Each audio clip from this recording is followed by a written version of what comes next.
Utah is a great place for a road trip, and it's easy to see why. These are some of the very scenic roads to its 5 national parks and Monument Valley Tribal Park. If you do it all, they call it the Grand Circle. I'm ashamed to say that that's pretty much what I did when I made all these video guides. If I stopped into small towns along the way, it was usually just to get gas. And this is often a mistake. This video shows you why you should stop to explore at least one of them. Especially when it comes to the little town that was named after this bluff. Bluff, Utah is just east of Combs Ridge, which is on my list of places with the sound of silence. It's on the road between Monument Valley and Moab. And that road has an evocative name, Trail of the Ancients. Bluff itself is on the San Juan River. It has just 245 people, most of whom are farmers. The tourism is catching up. There are several nice places to stay here. It's a fun place to learn about pioneer history, as well as the ancients who lived in the area for thousands of years. And if you're a river runner, it's a great place to start your trip through the incredible Goosenecks. Before I show you what the ancients left us in the countryside, I'm going to show you how the pioneers lived in the 1880s. The fort is in its original location, which today is just off Main Street. The visitor center is in a replica of the original general store. The original had an almost Butch Cassidy and Sundance demise about 100 years ago. I'll explain later. Today it's a visitor center and gift shop, and staffed by friendly volunteers. Access to the fort is through the back door, and admission is free. They were pretty faithful to the original construction. The family cabins are all along the perimeter, and they stored their stuff in the courtyard in the center. I don't think they had a big TV back then, or an ice cream stand. But that's how they make their money. But this whole place is supported by sales of that ice cream and food stand. There are local volunteers out here too. With the help of these pictures and this map, they tell the amazing story of the 6-month, 250-mile journey from Escalante with 83 wagons and 1,000 animals. They were sent by the head of the Mormon Church to establish a foothold in this part of the territory. Utah wasn't even a state yet. They were also tasked with fostering good relations with the local Navajo, which of course they did. Everything was going well until they took the shortcut through what is now known as the Hole in the Wall. It was a narrow crack in the rock that was the only way down 900 feet to the flat riverbed below. It took them 6 weeks to blast a trail wide enough for their 83 wagons, which they had to manually lower those 900 feet. They also had to reduce the slope, which was up to 45 degrees, so that it would be safe for their animals. They were a little bit tougher back then. It was an amazing amount of work, and of course everything had to be done with hand tools and dynamite. And the courtyard has several different types of those wagons. Imagine being one of the 20 men holding ropes while lowering this heavy thing 900 feet on a 25-degree slope. Yes, life was hard back then. One of these wagons is one of the original 83 that made the trip. It's this one. This is what they rode for 6 months, over rocky terrain. Of course, they made all this by hand. And it's pretty amazing engineering for the time. A blacksmith had to make all of those iron components, also by hand. Apparently, they made the water wheel by hand, too. I think they call that a buckboard. According to the info sign, this small cabin was shared by 2 families. There's an audio loop that tells the story. It's a desolate place to live. Even with its crudeness, there wasn't a home where more parties, more candy pulls, quilting, and children's gatherings were held than in the Joneses' home.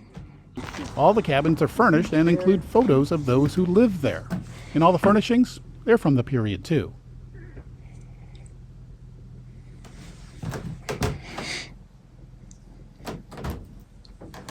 A stone sidewalk acts as a guide. If you've seen my Native American site videos, you know that I like learning about them. This is a really nice recreation. It looks almost identical to this old photo of a teepee I found from Montana from about the same time period. And we can take a look inside. I'm not sure they would have had photos on the wall back in the day. If you've seen my Native American site videos, you know that I like learning about them. I've seen teepees and hogans and lots of stone dwellings, but I've never seen a house quite like this. And wow, it's not what I expected. It's very nice in here, and there must have been a lot more timber around in those days. You certainly aren't going to find that much wood in Monument Valley, for example. At the far end of the courtyard is the shop for one of the most important men in the town, the blacksmith. He had to make just about everything they needed with the tools you see on the wall.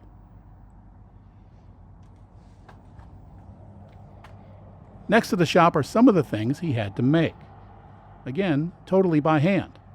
The blacksmith who lived here was the first elected sheriff in the county, but unfortunately, in 1887, he died an old Western cowboy's death. He was killed during an argument. And before we go, I want you to look at that fence in the background. Notice it's fairly open. Apparently they didn't need to have a stockade. Remember that this fort is a mile from the river, so you may wonder how they got their water. Well, for the first few years they had to haul it here from the river.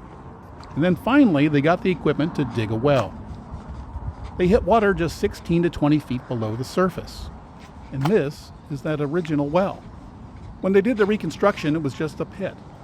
But they found the foundations, proving that this is the exact spot where they got their water up until 1906, when they piped in water from a nearby spring. Looks like they even made toys for the kids. By the way, I think there were 9 babies born on the 6-month trip out here.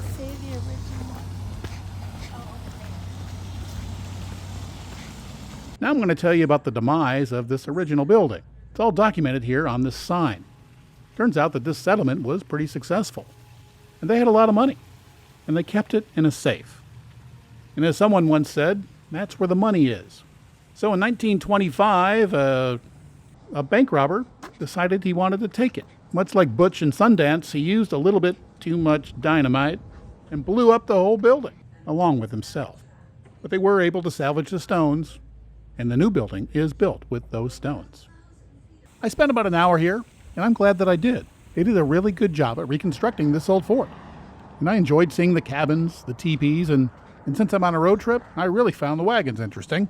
It took them 6 months to travel 250 miles.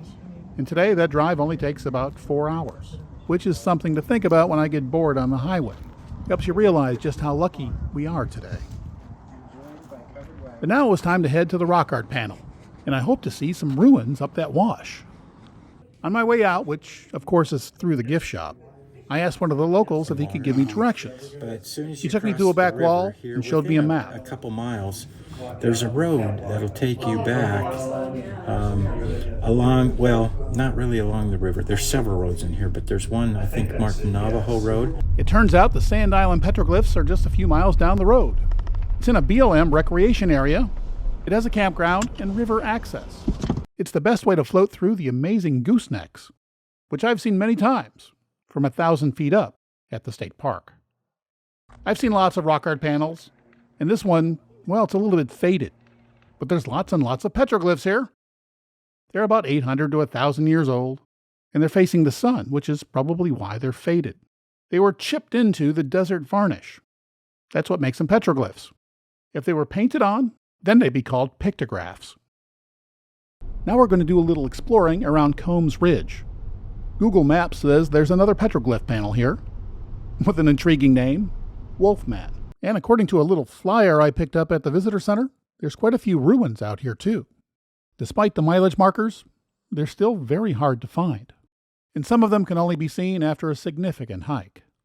But I wanted to give it a shot and try to find one. The first dirt road I tried was for Hobbs Wash. It was named after a Mormon scout who was planning the route for those original 250 settlers. But this isn't where the ruins are, or the Wolfman panel. They're at a bigger wash closer to the ridge, and it's called Butler Wash. Sandstone ridges like this one have many alcoves. It was a nice place to have a shelter because they used the creek bed to grow crops. And of course they built places to store their produce. This is all BLM land, so we're free to roam about to try to find them. But those that do are asked not to post GPS coordinates or provide detailed instructions on social media. So I'm not going to. Maybe some of you will go out there and explore it on your own. I think I found the dirt road that the volunteer told me about. and I drove up it for about 30 minutes. I was looking for alcoves and any kind of hint of where to find the Wolfman panel, but I didn't see any. I did a search with the drone, but that didn't help. So I turned around and started to head back. But I thought I'd get out and get a little exercise. I used the drone again a little further down the road, and this time I did find a couple of alcoves. And I thought I might be able to hike up there if I could find a place to cross the wash. I headed down this steep part, which was remarkably sandy. And I was also surprised at how green everything was. There were also lots of birds chirping away. You can see why this would be a good place to grow crops and to even live. I found a path and decided to follow it, hoping it would lead me to an easy way to climb up that ridge. But it didn't. And the path eventually petered out.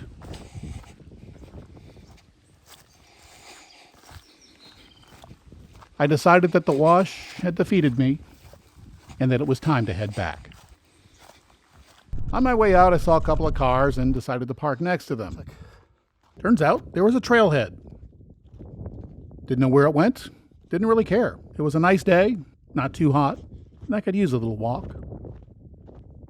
And I had no idea which way to go. I just kind of wandered around a bit.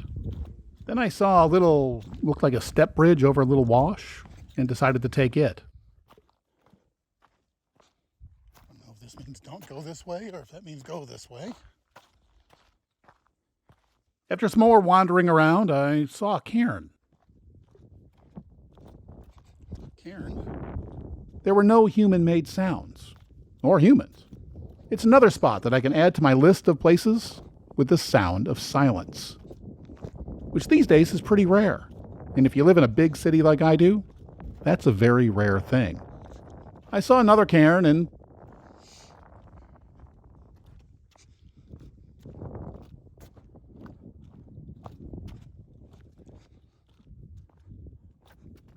I was scanning the alcove thinking if there was anything there, that's where it would be.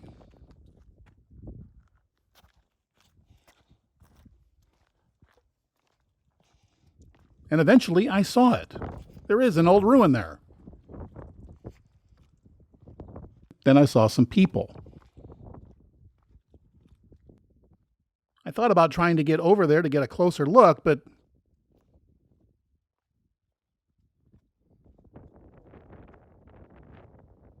I was now at the edge of a cliff, and I didn't see any safe way down.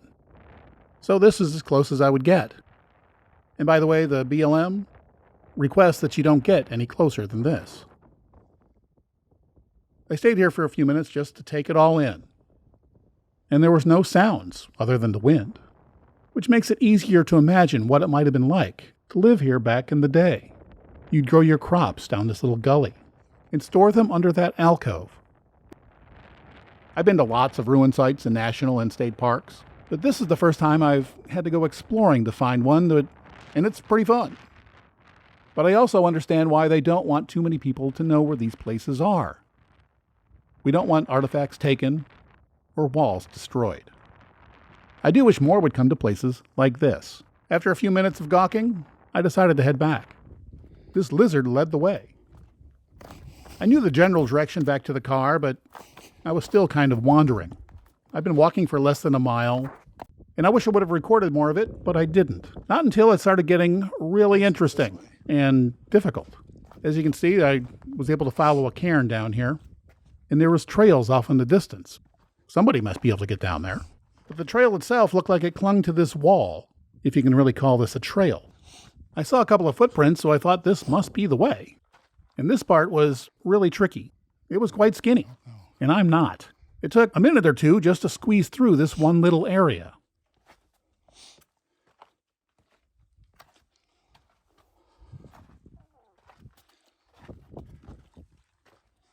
On the other side, I scanned around, see if I could find anything. There must be a reason there's footprints here, and there are trails down there. There must be something over here. So I kept going, shuffled along, clinging to the cliff face and the narrow ledge.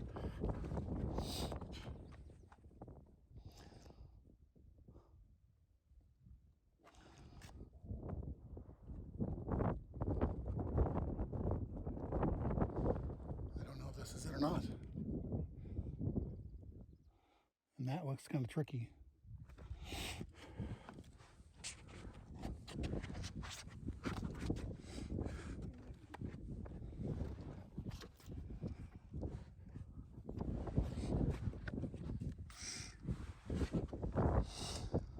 After a few more minutes, there was a chain blocking the trail. I didn't know why, but as dangerous as it had been, if there was a chain to block you from going any further, it must be really tricky beyond it, I thought. So I decided to just turn around.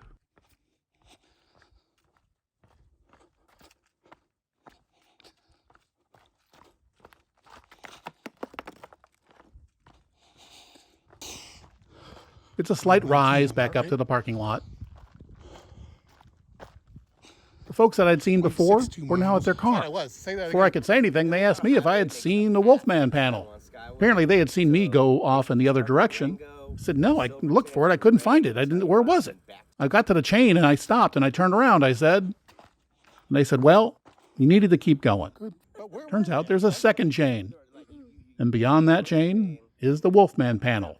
But the image on their cell phone is as close as I got to it.